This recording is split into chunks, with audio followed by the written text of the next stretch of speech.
In this demo, we'll focus on VTOL aircraft, a vehicle that combines a helicopter's vertical takeoff and landing capabilities with the efficiency of a fixed-wing aircraft. Here, we see a photorealistic simulation of a VTOL aircraft using MATLAB, Simulink, and Unreal Engine. It operates in three unique flight modes: hover, fixed wing, and critical transition phase, where the aircraft shifts between the two. Gain-Scheduled PID controllers are one of the most common control architectures used to handle these varying flight modes. And as you know, it requires significant time and effort to design and fine-tune these control architectures. So let's explore a way to accelerate the development of these gain-scheduled controllers, helping streamline the process and meeting your performance requirements. Let's start by looking at the Simulink model of the VTOL to understand the controller subsystems.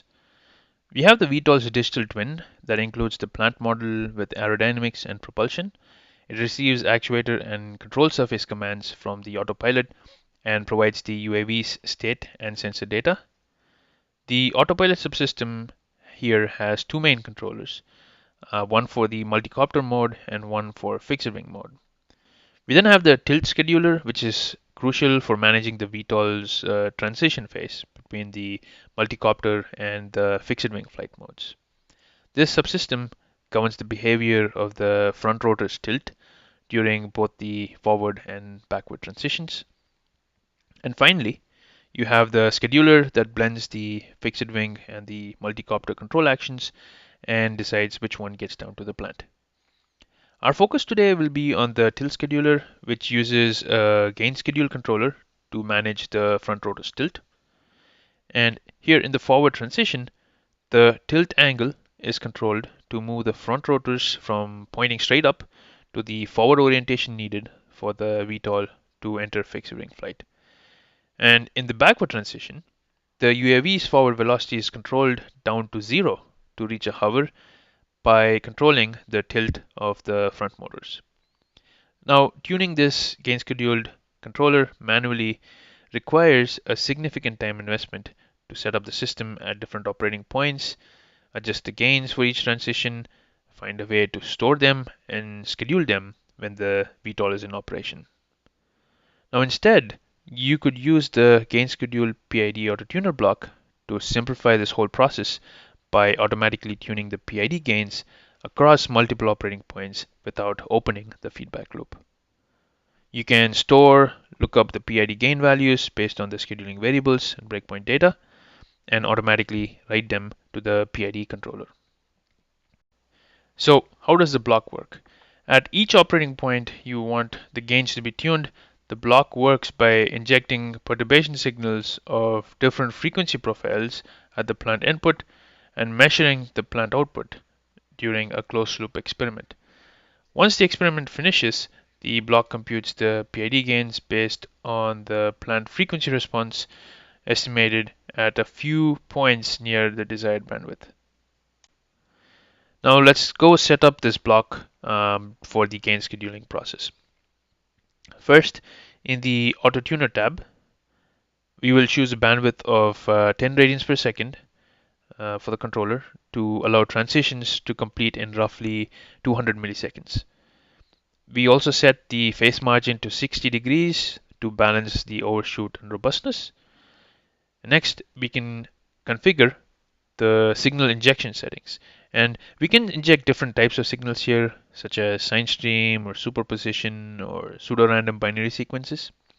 And in this case, we'll use sine stream signals. We then specify that the plant type is stable and the plant sign is positive, since a positive change in the plant input results in a positive change in the output. And finally, we need to set the signal amplitudes that we want to inject. And we need to choose the amplitude sufficiently so that it provides the right perturbation while also staying within the downstream limits. So as a rule of thumb, the signal amplitude is set to 5 to 10% of the nominal PID input to the plant. And for that reason, we'll set it to 0.075. Alright, so moving on to the gain scheduling tab, the breakpoints are set for 4 flight modes, and the gains are stored in the data store memory. We will set the initial conditions for the proportional and integral gains for all the four modes, but will only auto-tune for the transition modes while keeping the gain small for the multicopter and the fixed wing modes. So that's it for the block settings. You can also see here that we have this change operating points block that is used to place the UAV in either forward or backward transition modes. And once the VTOL reaches the transition operating condition, this block triggers the Gain-Scheduled PID Autotuner to start the auto-tuning process using this start-stop signal. You can see the change operating points block here, bringing the VTOL in forward transition mode first, as indicated by the tilt angle. And the experiment starts where the perturbations are injected into the system. And a similar experiment runs when the UAV shifts to the backward transition mode. Now, once the tuning is complete, the gains are stored and the existing gain array is updated with the new values at the corresponding scheduling variable. And that's about it. So after tuning, we reconfigure the simulation to run the full transition mission that would include the takeoff in hover, and then transition to fixed wing flight, and then transitioning back to hover for the landing. As we can see, the UAV performs both the forward and the backward transition smoothly using the Gain-Scheduled PID controller. The controller allows for a controlled and stable tilt of the front rotors during the transition. The Gain-Scheduled PID Autotuner block is also deployable, meaning you can generate code for the embedded hardware to fine-tune the gains directly on a test bed or the physical system. In conclusion, we have seen how using the Gain-Scheduled PID Autotuner can simplify the control design process.